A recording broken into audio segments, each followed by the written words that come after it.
Hello everybody and welcome to this special webinar this afternoon, sponsored by InPost. We're going to be talking about parcels, COVID-19, parcel lockers and everything in between. I'm here in this luxury dungeon by the looks of it, but in the luxurious studio we have two guests today. We have Marek Różecki, the managing partner of Last Mile Experts, and Rafał Broszka, who's the CEO and founder of InPost. And of course, if you don't know who I am, I'm Ian Kerr. I'm the founder and host of the Postal Hub podcast and one half of The Last Mile Profits. Marek, we're going to get stuck into things in just a moment. I can see that there are still people joining the webinar. So I might just give us this opportunity to talk a little bit about ourselves, and then we'll start talking about the impact of the pandemic on parcels and on parcel lockers in particular.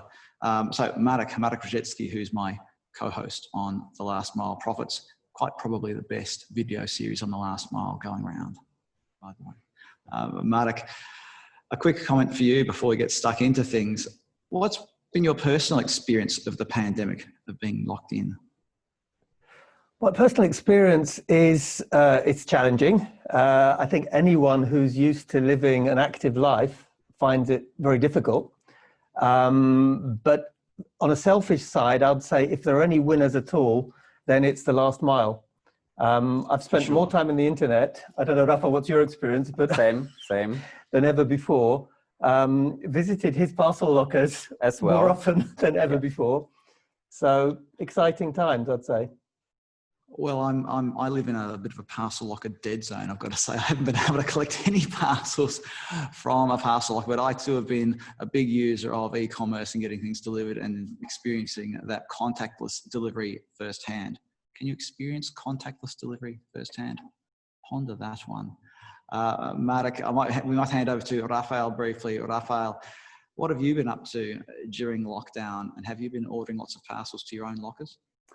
Yeah, of course. Welcome to everybody. And guys, I must admit that actually that was a very hectic times. A few months of really hard work, 16 hours a day, because of the huge volume that was actually really coming from every single angle of e-commerce.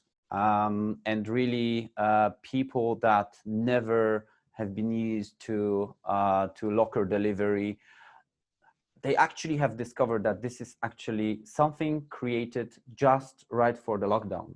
And of course, we haven't planned that, although we might be suspected for this kind of stuff, but we were prepared probably in the best way to meet this completely unexpected demand. And yeah, I have personally also collected probably 5 times more parcels than usually, although I'm a hard user. So yeah, that was the main experience. We are talking about parcels, everybody. Rafał has just confessed to being a hard user of parcels. So, well, let's get stuck into this then. Let's talk about the productivity of parcel lockers versus residential or to-door delivery, because I think this is a key part, not just of the current situation, but of the ongoing parcel delivery situation. Marek, I might just throw it to you first of all. Productivity and capacity have been crucial lately, but they will continue to be crucial as e-commerce grows. What is your observation on this balance between residential delivery and parcel locker delivery? I think productivity is the word. The Chinese, who everybody knows are super smart people, realized this 5 years ago.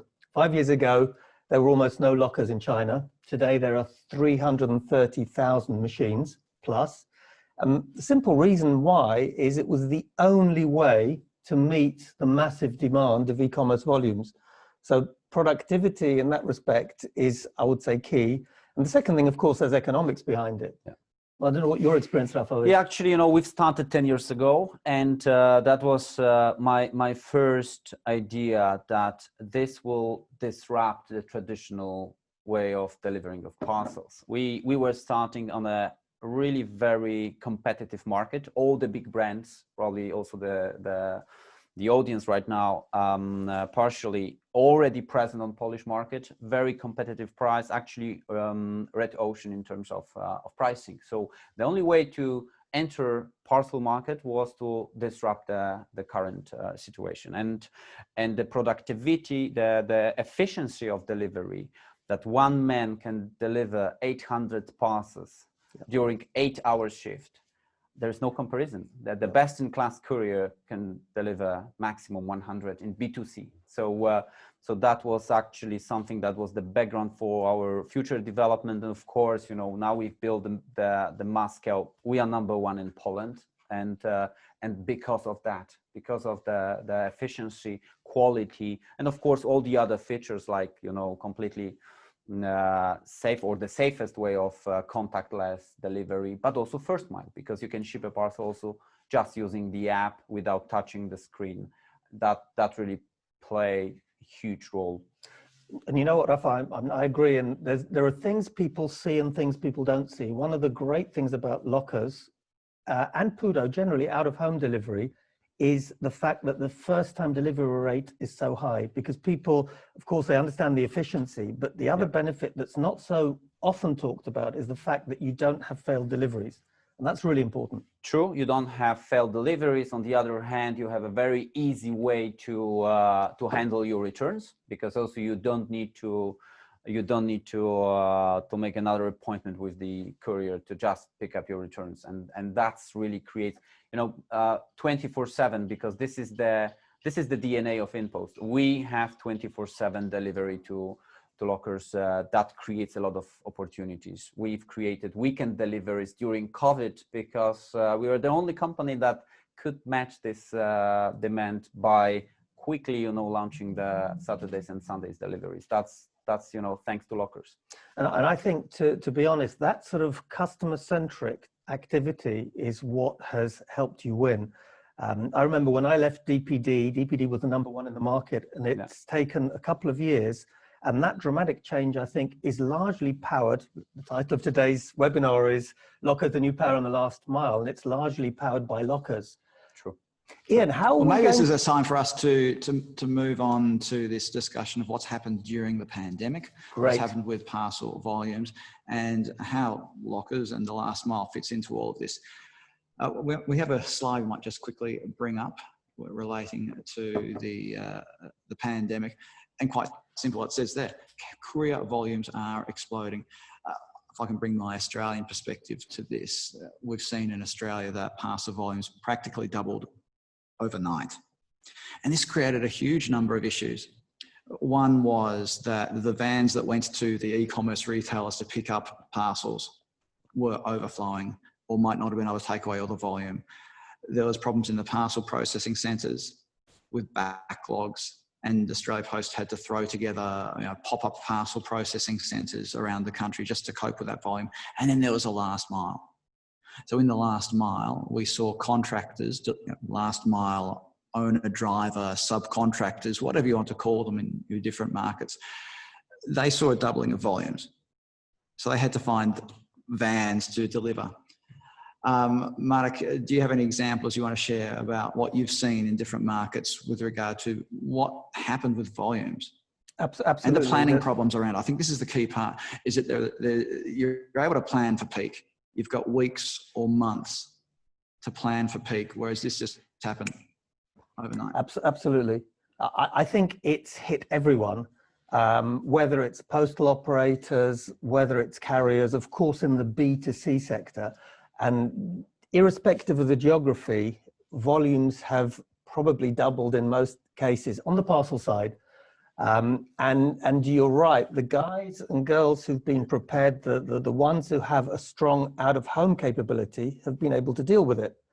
The ones that have had to be dependent on to-door have had challenges, despite, of course, the fact that during COVID, more people are at home than would normally be the case. I don't know, what's your experience, Rafa, in Poland? Actually, you know, I think it's fair to say that we have approached volumes that we were forecasting for 2022. So actually the huge wave of parcels coming to our hubs was really something that we were not prepared day one. But thanks to the scalability, 24/7 access of the lockers, we easily have adjusted our ability to deliver those parcels successfully, because this is, always the biggest challenge. In the PUDO points, you have a very limited capacity. Across Europe, Mondial Relay, Collect Plus, other big vendors, they were shut down, Yeah, that's an interesting one, isn't it? Some of the networks were actually closed. Absolutely. Many clients that were relying just on PUDO, traditional PUDO networks, their business was frozen day next. Yep. So that's, we were successful because within our solution, we of course had constraints in terms of capacity, but we could handle those capacity limitations easily. And of course, we are not shut down because of the COVID. Again, because also thanks to the contactless delivery. That's something actually that I personally have had experience of, and it's really cool. The fact that with an application, you basically go to the machine, it opened the doors. The thing that I found actually most sexy was the one where you can have several parcels in a locker. Multi-parcel project. So just one door, I pick up my parcels. I actually don't need to touch anything at all. Sure. So I think that was really cool. Well, I wanted to ask you both a question about this because we've seen, you mentioned China earlier on, Marek. And one of the keys for the success of Hivebox, for example, has been their ability to turn the doors over multiple times during the day. I've heard from a few operators who've been able to get those doors turning over multiple times a day, which really helps with capacity. So what do you both think of that? And what are some tips for how you can do that, how you can get those doors turning over multiple times a day? I think InPost actually is one of the kings of the castle when it comes to this. But I think it's really important, first of all, to replenish the locker frequently. Yep. And to find ways to get consignees to take their parcel out. Yep. One of the big debates, Rafael, is within Europe, you get some people that are leaving parcels 7 days in a locker. I think it's 2 days for InPost. What's your view on that? Yeah, actually, it's very complex. Usually people think that let's buy lockers, let's install them, and we'll be successful like InPost is. It's not about lockers. It's not about machines. It's about the whole process around the know-how we have created, how to replenish the machines, how to attract consumers to pick their parcels up, within 2 hours, 3 hours, 4 hours, where some of our competitors on other markets are unable to push them to pick it up within 48 hours or even more. That's, a very complex story. We have 10 years history of doing this. And believe me, we are improving ourselves on a daily basis. Half a year ago, it was like half of our volume was picked up within 6 hours.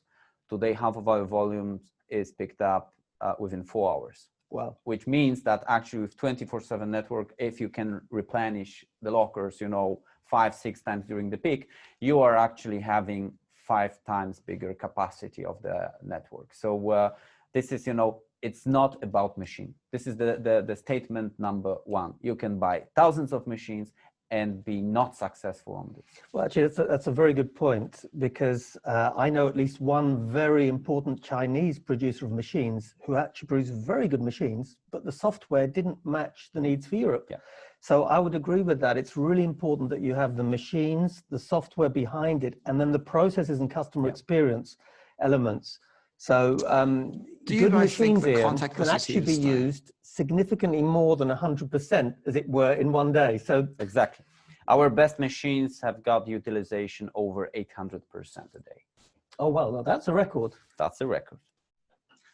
Question I was going to ask really quickly before we move on to a little film that we're going to watch is about contactless delivery. That was the big trend during COVID alongside the explosion in parcel volumes. Do you think that contactless is here to stay? Maybe as a user, I could start, and then Rafael can add his view. So I'm actually a user. I've used the InPost contactless delivery, and you know what? It's so easy. I drive up to a machine. Before I even get to the machine, I've already arranged to have the locker cell open. I get to it, take my parcel, and frankly, even if there's a queue of people by the monitor, I can do my stuff. So it's amazing. I certainly am not going to give the app back. And I can imagine that for reasons of convenience, once people try it, they'll be hooked. Yeah, actually, this is the main driver of also of the new clients flow, because today we have created a mobile app that is the most active base users frequently app in Poland. We have over 5 million active users, so we have more than the largest marketplace in Poland. Well, and it's because of giving people availability of lockers, but also easy to use functionalities like you described. So definitely, contactless delivery, this is a trend, or this is already a kind of strong statement that if you want to be on that market, you simply have to have it. That's my strong conviction. I'll tell you one other thing, Ian, as you know, there is the last mile experts minimum viable product rule. You need one machine per 10,000 people. And in Poland, they've got that. And I think that's a very important element, because some people try to test lockers with 50 machines in a large country. And they fail. Exactly. So I think there's a lot of learnings. We could almost have a whole webinar just on how to set up a locker network. I'm going to really quickly say, or they put them in the wrong place. On my way to this luxury dungeon, I passed a service station, a petrol station, whatever you want to call it, that had a parcel locker. Not one of yours, Raphael, don't worry. And it was tucked around the back, and I thought, well, Mr. Bezos wouldn't be happy with that location. Okay, so we can guess whose locker it is. I think, Marek, we might move on to some of the ecological aspects of parcel lockers, because this is one of the things that we've been talking about a lot on the Last Mile Profits lately, is about the reducing emissions and making a green last mile. And Marek, I think we've got a video queued up. So perhaps we'll watch a quick video about the last mile and emissions. We all love the convenience of shopping online. In fact, we love it so much that over 65 million parcels are shipped in the UK every week. But what's the real impact of all those delivery vans heading into your town? Parcel deliveries are responsible for a large share of the UK's transport emissions. They make our streets busy and congested and cause road accidents, affecting our health, quality of life, and the environment. But what if those vans didn't have to spend as much time on the road? If a courier has 50 parcels to deliver, it could either travel from home to home, or it could deliver all of them to an InPost locker in one go, which would make our air cleaner, our roads quieter and safer, and our planet more protected from climate change, with locker deliveries producing up to 2/3 less in CO2 emissions. So to help the environment, use InPost lockers, the 24/7 greener delivery option. Obviously an InPost video, but we could probably safely say that a lot of those benefits are really due to parcel lockers and the density of delivery that they provide. We do have a slide that we might put up in a moment, and the slide will summarize a lot of what was said in that video. Marek, do you want to just kick things off here and just tell us about how parcel lockers can help reduce those emissions in the last mile? Because we're still delivering the same number of parcels. Well, absolutely, but in a much more efficient way, because the traditional model that I remember from the old days would be the courier drives up to home, 1.2, 1.3 parcels per stop, assuming that the person's at home and it's not a failed delivery. And in some cases, the worst statistics I've seen, I think, were in one Balkan market where it was 40% undelivered first time. Whereas with a parcel locker, you can be delivering several tens of parcels in one go. So it's so much more efficient. I've got some data, Rafa's got something newer, I think, but my old data from 2014 shows that it's actually 20 times less carbon created when you're delivering to a locker, which is wow.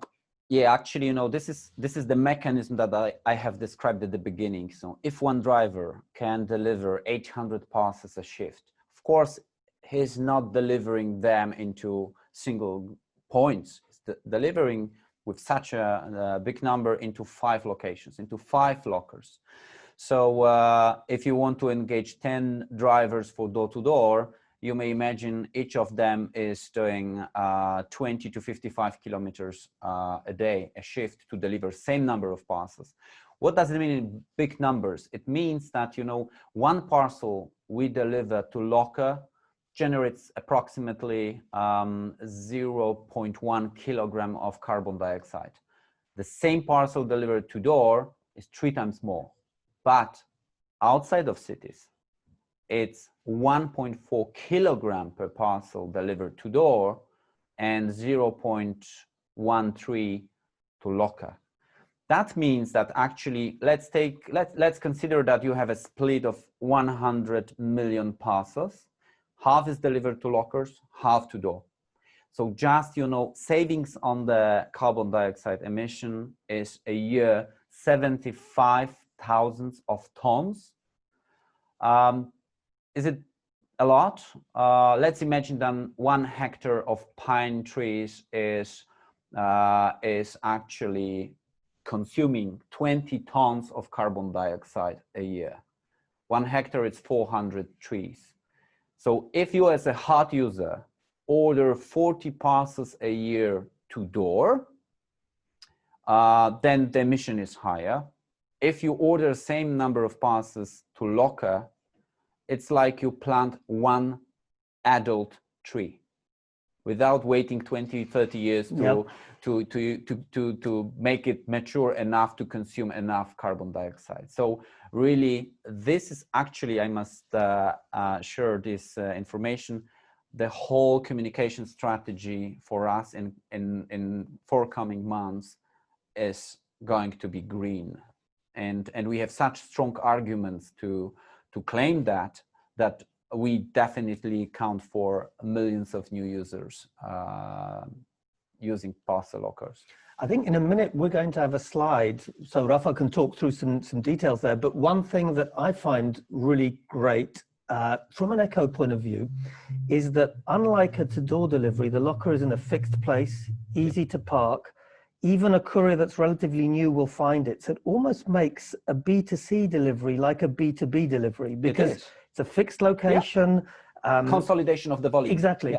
So in that respect, I think not only do you have the obvious benefits, but you also have an extra benefit in the fact that it's easier and it's a more certain first time success.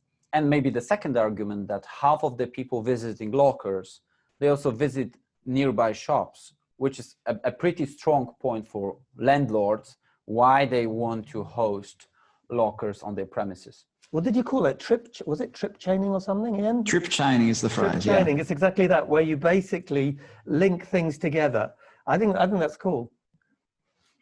I think it's a really important part of out-of-home delivery is that people are able to consolidate the things that they're doing when they leave the house. So you're not just going to the shops to do one thing, you're going to the shops to do your grocery shopping plus collecting a parcel or whatever it might be. Before we move on to the next slide, I just want to quickly ask about congestion, as in the number of vehicles on the road and things like that, because there's a lot of talk about getting vehicles off the road, ultra low emission zones in places like London. Lots of cities in Western Europe have green zones where they're actively trying to reduce the number of vehicles on the road. What kind of reduction in vehicles or in vehicle kilometres, whatever the right phrase is, are we seeing thanks to lockers? Well, I've got some old, I don't know what Rafael's got, I've got some old data which actually suggests that the driver kilometres are about half, which is quite incredible. But if you think about it, from a pure common sense perspective, instead of having 4 or 5 or 6 drivers to deliver the same number of parcels, you've got one driver able to do it via a locker network.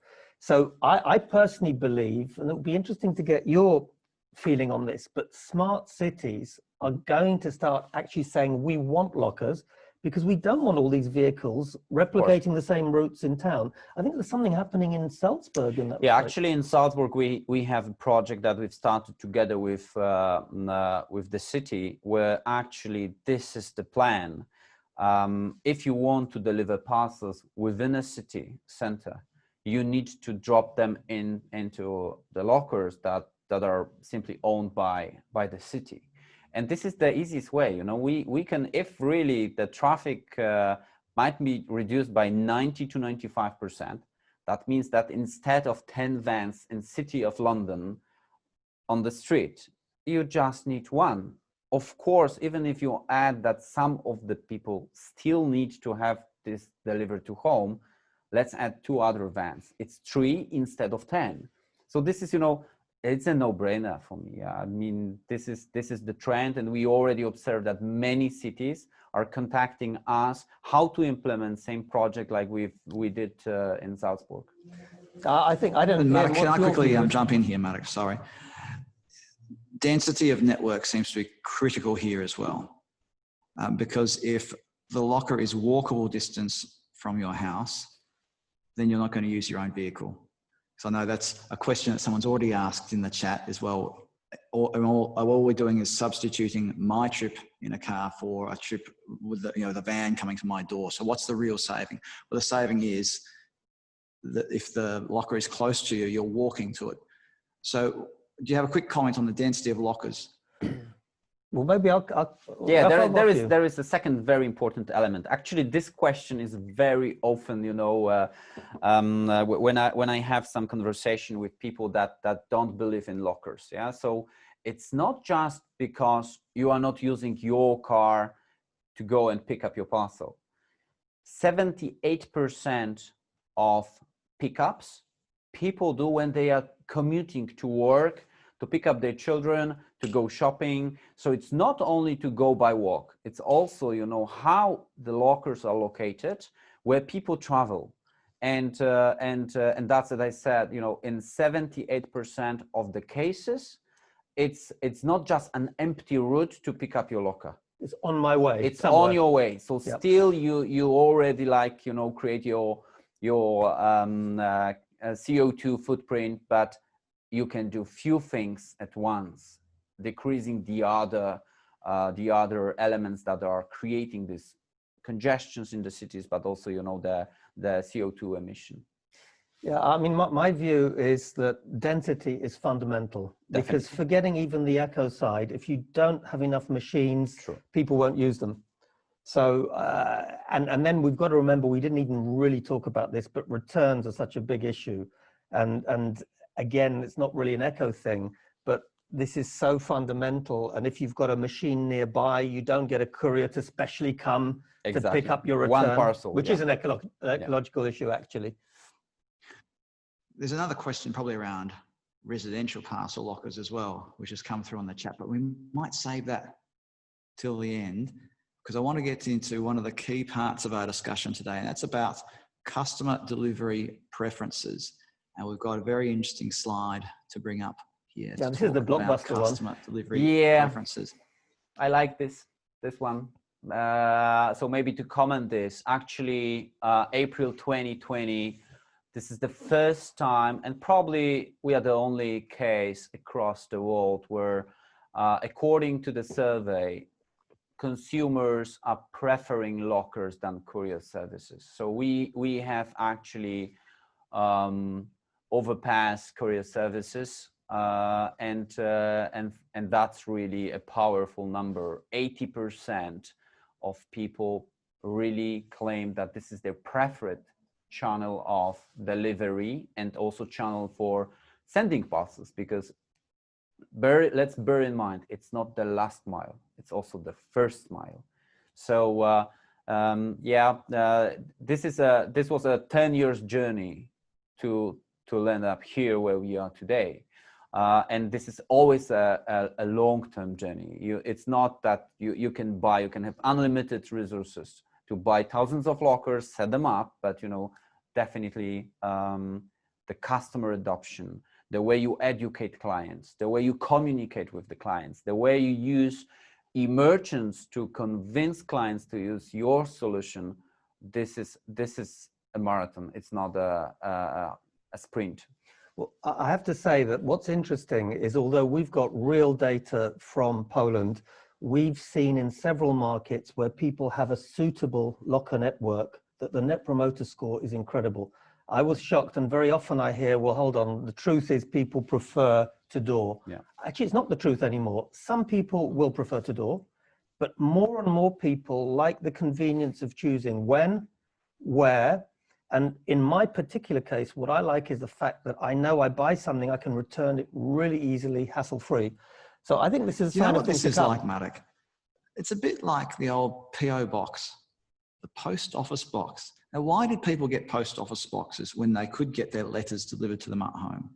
Well, you get a post office box because you get your mail delivered in a secure fashion. You can pick it up whenever you want. If you're away for a day, it doesn't matter, all those sorts of things. So it seems to me that this is playing into the parcel market now with parcel lockers. What do you think? Actually, if you think about it, it's just a very high-tech post office box with a lot of technology and customer experience behind it. I think this was the inspiration of DHL when they introduced their lockers. That was actually a fully automated PO box for parcels. And that was also something what inspired us, you know, that you decide when to pick up the parcel, not that you are waiting for the parcel and for the courier.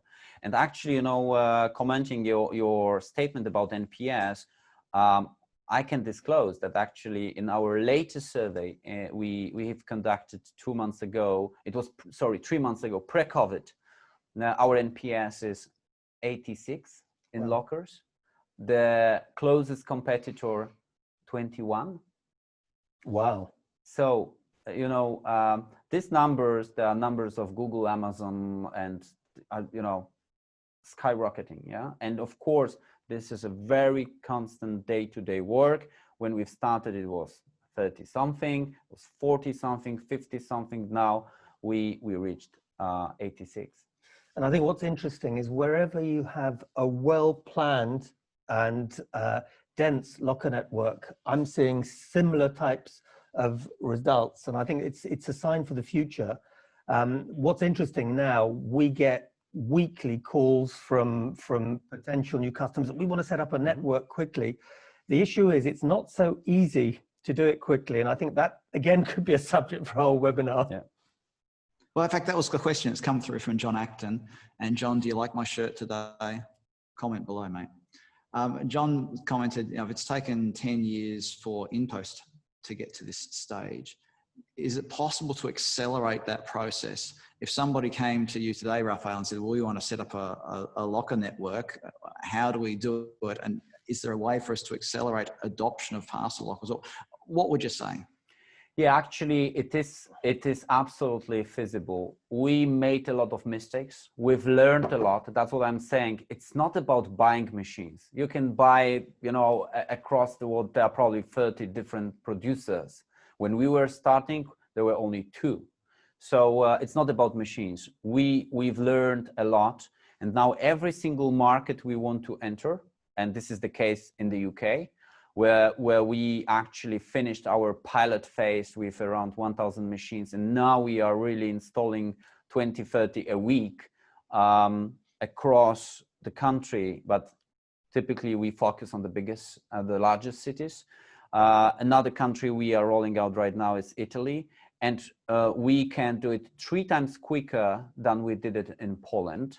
It's also, you know, a matter of the financial resources you need to engage into it. So I think it's a fair statement that if someone asks me how to do it really quickly, having unlimited financial resources, it's like, yeah, 3 times quicker than we did it in Poland. So building a network of several thousands of lockers within 3 years in a country like Poland, France, Germany, UK, Italy, Spain, yeah, it's feasible. And I think it's a question of people really understanding, because quite often you get people who, as we discussed earlier, set up 50, 60 machines and then are surprised that it doesn't work. It has to be part of a really planned process. There has to be a strategy. You have to have the software, because very often, and I completely agree with what Raphael said there, you can have a super amazing machine, but if the software isn't right, then people won't use it. Well, while we've got a moment here, a quick question about residential parcel lockers, as in a parcel locker in the foyer of a multi-story building. Can that be an effective part of a parcel locker network? Or do you really need to look at lockers that are located outside and are accessible 24 hours a day to the general public? Well, maybe I'll kick off and then Rafa can add his view. So I believe they do have a role. The more restricted the access is, the less effective the locker will be. Now, if you happen to have an estate where you have so many people that the locker can operate at capacity, that works. But generally speaking, I personally prefer lockers that may be next to a residential building in a very convenient place, but are accessible to anyone, because it becomes open rather than limited access. Absolutely. I mean, the full access to every single client is guaranteeing you the best-in-class efficiency of the process. That's first statement. Second one, if you feel, because it's very often there are plenty of ideas, let's sell or let's install in every single building a locker, a smaller one, or let's install in front of every household just a single module within every house. Then you are losing this consolidation efficiency, because then let's imagine that in every house you have a locker. It's door to door. You just don't need to call the client, so probably you will decrease the failed deliveries rate, but you will never achieve efficiency like 800 parcels a shift versus 100 parcels a shift. Yeah, so there must be a balance, and the general access to a locker is one of the key triggers to achieve the right KPIs in terms of efficiency. I think I would agree. I think there will be certain use cases, particularly for heavy and bulky parcels, where I actually can see, I don't know if we've got our friends from Assa Abloy on the call, but looking at smart locks, because I think lockers have a role and they're really super great for the vast majority of parcels, which are small. But there are going to be some cases where I believe much more than a residential parcel locker, I believe in a smart lock, which could be in a concierge room. It could be in a family home where the garage is linked to it. So I think it's part of an ecosystem, but I would agree with Rafael that you lose so many of the benefits. If it's a small machine or if access is limited, probably the only market in Europe where I've seen quite a lot of these machines is in Spain, where Correos has got a lot of machines. There's also another private operator, but I'm not sure that at the moment it's working as well as typical lockers work. I'm on the same page. Oh, sorry, Rafael, do you want to finish and then I'll ask a question? No, I'm on the same page like Marek described. Well, there we and go. This hasn't been scripted good to see that either. we're all in furious agreement. And when you're not just agreeing with Marek because he's sitting next to you, I hope. Now, I want to talk about the human factor quickly. And one of the questions that's come through is about how you also engage with a workforce. Let me explain. If you're a post or a parcel company, it's got an existing residential delivery network, and you might even have a post office network. How do you communicate to those existing stakeholders about the value of parcel lockers and alleviate concerns that they might have that the parcel lockers will take work away from the existing residential delivery network or away from the post office network? Well, maybe I'll kick off and then Rafael can give it some thought. From my perspective, first of all, the explosion in volumes actually means the issue is capacity. There's not enough people. So even with all the people you've got working full time, you cannot deliver all of the parcels. So my view is that actually this will make life easier. It's going to mean people will not get so many parcels that they actually cannot cope and deliver. And it's going to create, it's a virtuous circle. So people will have, should we say, an easier job at the delivery. They'll be delivering maybe several tens of parcels. Maybe some of the more troublesome, heavier parcels will go to a locker, and the postman, if we're talking about a postal operator, will be able to go to door. So my view is today, it's actually more about how do we find capacity without asking people to work more than they can physically do. I don't know, Rafa, what's your... Yeah, this is a typical flywheel effect. Yeah, I mean, the fast growing volume, especially the acceleration that we saw in last few months, that's making a huge pressure on the workforce. most of the companies have got problems with employees. They need to hire more and more. So this is the beauty of the solution, that actually we are all playing on the growing market. The number of skilled workers is pretty limited.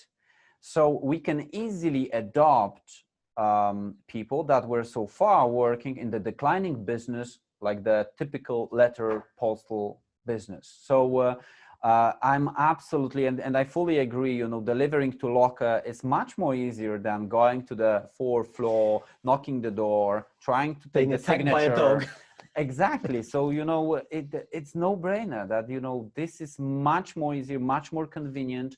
And with the growing volumes, we can easily accommodate the employees that are losing the traditional job in the postal industry. And I think, Ian, we need to also remember, it's actually a very difficult job. The job of a courier is several hours driving in difficult, should we say, particularly in a place like Milan, as you know, in a difficult urban area. So I think it's actually offering a chance to have a quality of job that is better, and there will still be to-door deliveries, however you look at it. Oh, I think we might even see that to-door delivery becomes a premium service, because we haven't even talked about pricing today, and whether you give a financial incentive to customers to choose a parcel locker as a delivery point or a PUDO point as a delivery point over a residential delivery. And there are all kinds of things around that.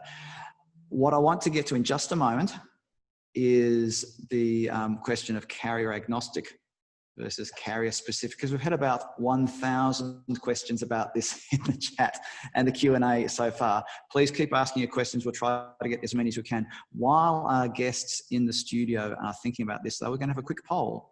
And I'm launching the poll now. So if you look at the polling section of your Zoom session, the polling section of your Zoom session, that you can vote now. How long should parcels be held at a parcel locker?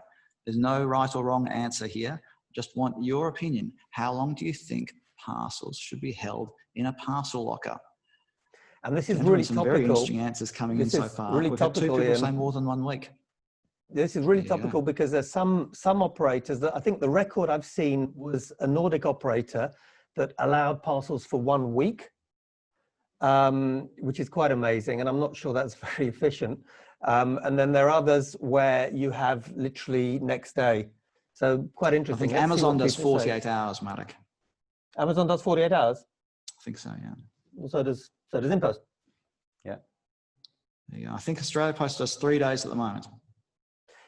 My experience is generally posts tend to have slightly longer periods than commercial operators. Right, well, I'm going to close the poll now because we've had over 100 people voting. That's probably enough. So vote now quickly.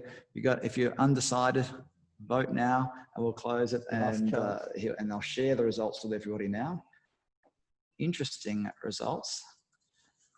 And I don't know if you two can see that. Okay. 13% who have said 24 hours, 33% 48 hours, 40% 3 days, which is our winner, 12% 1 week, and 2% more than a week. What do you both think?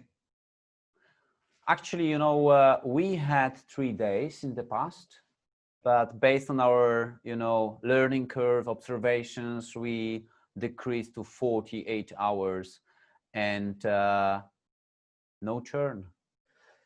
You know, from my perspective, I like 48 hours, but with an option, which I know InPost has, with an option to extend, because then it gives the benefit of both worlds. It's economically efficient, because let's be honest, we do this to be efficient.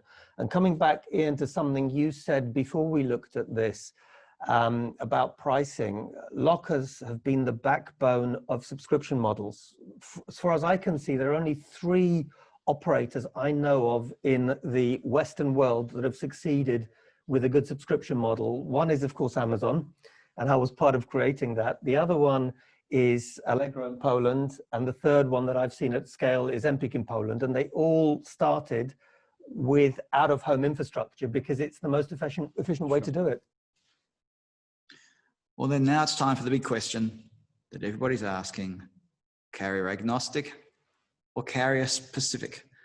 Because obviously we've got, just as an example, Deutsche Post DHL's pack station network in Germany is carrier specific, as far as I'm aware, as opposed to others that are very much carrier agnostic. Matic, I'm going to let you have first crack at this one. Well, I think you can imagine, by the way, can we get maybe we should get the polling off so that we can see each other. Oh, I'll do that straight away. But you know the answer, Ian, by the way, it's not going to surprise you. I'm a big fan of open networks. The general argument for a closed network is, okay, we're the kings of the castle. This is our fortress. If we let other people in, then it's going to take away our competitive advantage. The Chinese, who I actually like to quote quite often, very cleverly set up one of the first open networks. So Hivebox is an open network run by the large carriers there and e-commerce. And I think what it does, it gives you the chance to very quickly create economies of scale because you've got the lockers everywhere. You create something that is very proximate. And actually, if you think about it, banks got this a while ago when they started putting bank machines together. So I can be a customer of one bank, but I can use any machine. And I think it means that you give customer convenience because there's a lot of machines available, economies of scale because everyone is using them. And interestingly, if there's an open network and it has that economy of scale and the proximity, it's quite difficult to come in with a closed network. The other way around, it doesn't quite work that way because often posts particularly will say, well, we want to keep our network closed. Usually it's more relating to post offices rather than PUDOs. But in fact, what happens is other operators are forced to compete and set up their own network. Actually, in a way, if you think about it, if I take the Polish example, if Polish Post had opened up their network, maybe InPost wouldn't be around in the form it is today. I don't know if that's not one that's maybe a little bit too close to home, but what's your view? You know that there is no straightforward answer for this. I mean, it always depends on the market specifics. I mean, when we have set up our own network, we have sent invitations to every single courier in Poland to use our network. Guess what happened? Oh, I can guess. No one answered. Yeah. No one even answered to this kind of invitation. So actually our competition forced us to create our position in Poland we have today.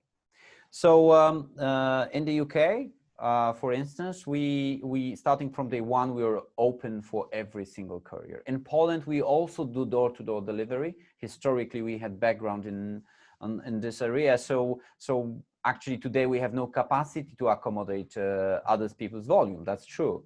But you know, the answer is, it's not something that it's better or worse. It depends really on the market specifics. I think there are markets where there is a place for an agnostic player, but also if there is a strong courier or strong parcel operator or postal organization that is able to set up their own network, manage them properly, of course, they will benefit from the volume they already have. They don't need any other player.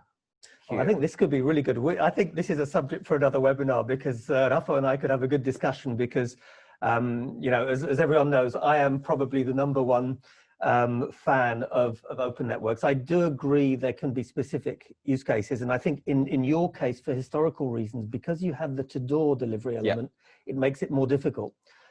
But maybe that's a whole subject we could it is. Look, I'm glad we just had a taste of it today because there's plenty more to delve into this particular issue because there's not the same answer necessarily from country to country or even within the same country with certain markets within a country. Well, then Ian, this will be a really good one because I actually believe that pretty much in every country there's a case. And I think, first of all, I might be wrong, but even right or wrong, the debate itself could bring some good ideas.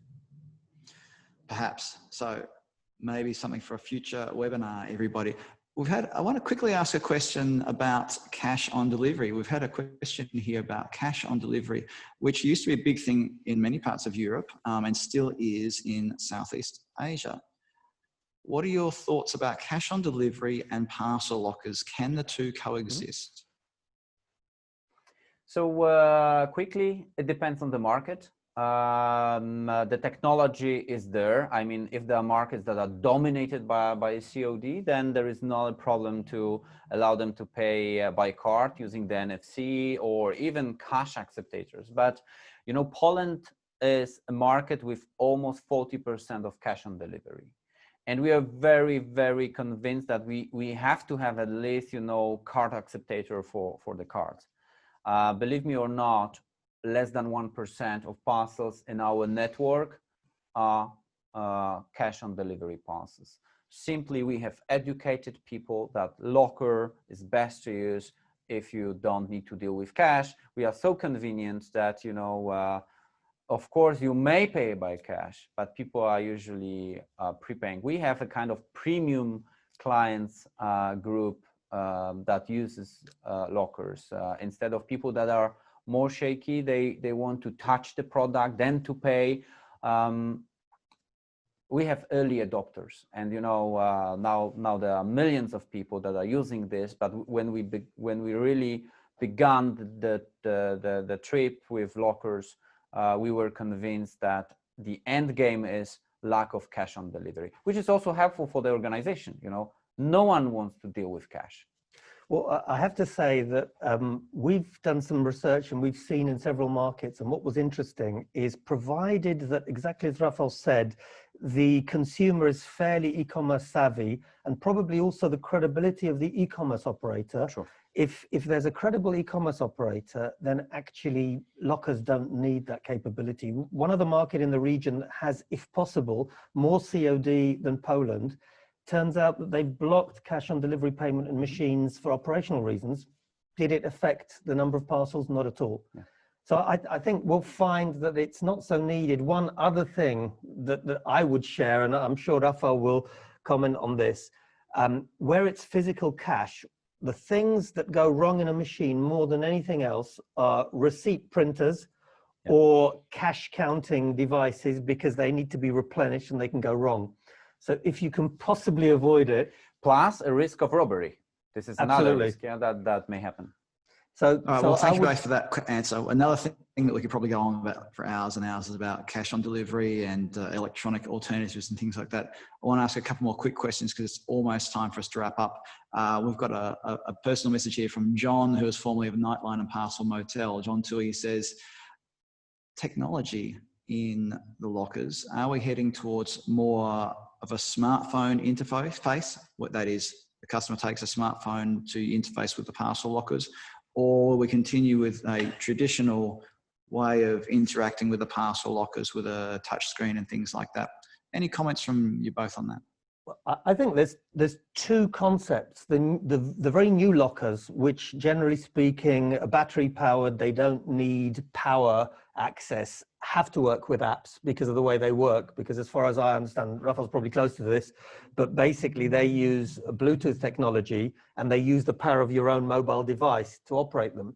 So I think there will be a case, and there are benefits. Of course, you lose the screen. If the app's really good, they still work. And I think probably because of the usage of smartphones and because of the flexibility, that is going to be something that grows. I don't know, what's your feeling, Rafał? Actually, you know, our new machine we are going to install in Q3 is completely screenless. It's less everything. It's just a box and you steer it from your mobile phone. And this is absolutely the future. I mean, we have already everything in our smartphones. We can pay, we can, you know, plan, we can do a lot of things. And at a certain point of time, not at the beginning, of course not, but if you have a position like we do have in Poland, with millions of clients already using lockers, it's like with the app and the contactless opening, you know, multi-parcel delivery, you can then install really a very cheap, because if you have no screen, no computer inside, you know, a lot of stuff you get rid of, then the machine is cheaper.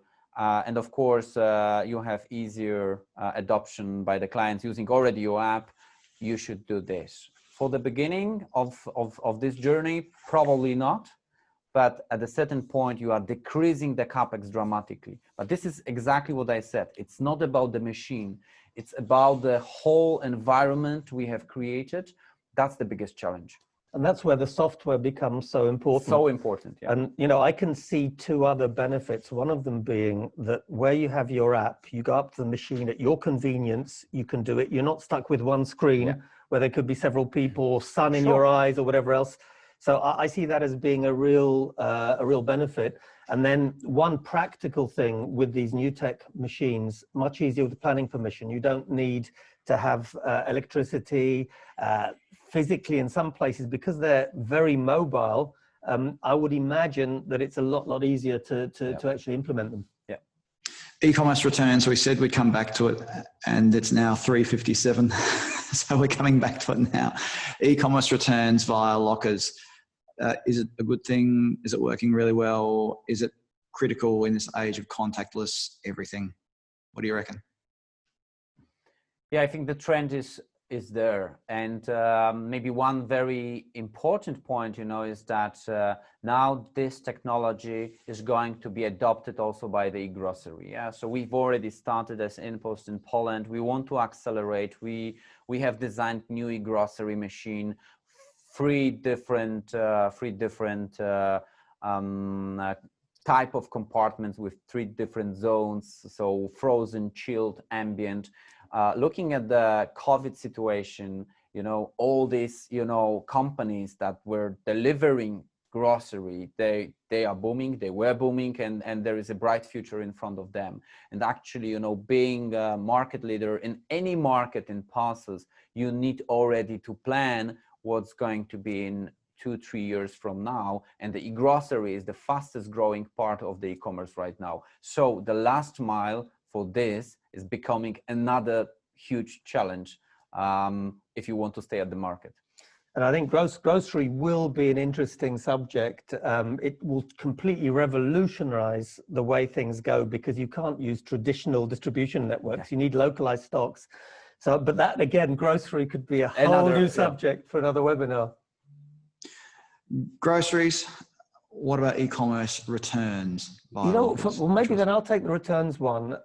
Lockers are brilliant for returns for one simple reason. You don't have to wait for a driver, which is very inefficient, him then to check that everything's complete, to sign whatever documentation. I actually don't return so much, but probably 1 in 20 parcels is returned, and it's super simple. I click a button, get a number, write the number on the parcel, put it into the locker, done. In fact, I think sometimes I don't even need to write the number anymore. That's, you know, that's the most interesting story, that within our network, you don't need any label. So you can just pack your stuff, go to the locker, ship it, and we take care about the label. So that's also becoming a problem. You know, I very often had a problem with the printer, with lack of inkjet, and so on and so forth. So shipping parcels without label, that's something was really awesome for the end consumers. But you know, Ian, I've realized we've had about 4 or 5 topics which are going to be future webinars. You are. Well, it is 4 o'clock, and we did say that we'll be wrapping up at 4 o'clock. I can say that we've had some great questions coming through, and I'm sorry we didn't get to every single one of them. Lots of really great questions. How do you deal with potential illegal use of the lockers for people who want to deliver drugs or other prohibited items via the lockers? All kinds of things like that. And again, great topics for a future webinar. Marek, if people want to get in contact with you and they want to take the conversation further, what can they do? Best thing is LinkedIn. Well, both you and I are on LinkedIn. Rafa's on LinkedIn as well. Yeah. So I think the best way, if people have got questions that weren't covered, they can either go to me or to you, Ian. They can go to the Last Mile Profits page on LinkedIn, ask us questions, and who knows, we may have another webinar with our friends at InPost. Happy to. So there you go. You can go onto LinkedIn, look for Marek Krzyzewski on LinkedIn, or me, or the Last Mile Profits. You'll find us there somewhere, and you'll be able to pepper us with questions, and I'll just handball them all to Marek, and he can answer them. Isn't that right, Marek? Well, no, I think we'll make a great team. We both cover them just from different areas. I'll answer all the postal ones, everybody. Okay, and Matt can answer all the ones about Amazon and DPD. There we go. So it is time for us to wrap up. So I wanted to really thank, first of all, InPost for putting on this great webinar today, and Raphael for being in the studio with Marek and sharing so much of his expertise with us today. Raphael, if people want to contact InPost to find out more about InPost lockers or anything that you've discussed today, what should they do? Contact me on LinkedIn. You know, I'm pretty active there, so I will take care to provide you very unique experience in terms of, you know, answering and helping. So welcome. A unique experience in terms of answering. I think we can guarantee that, because you've given us plenty of information today and gone beyond the normal corporate spiel, which has been great. Lots of insights for us all. So everybody, we're going to wrap it up now. Thank you again for participating, for registering for this webinar. And thank you to Marek and Raphael again, and to the AV team who have put together today's event. Thank you all. And we look forward to sharing more with you in the future, both on our Last Mile Profits videos and in these webinars. Thanks, everyone.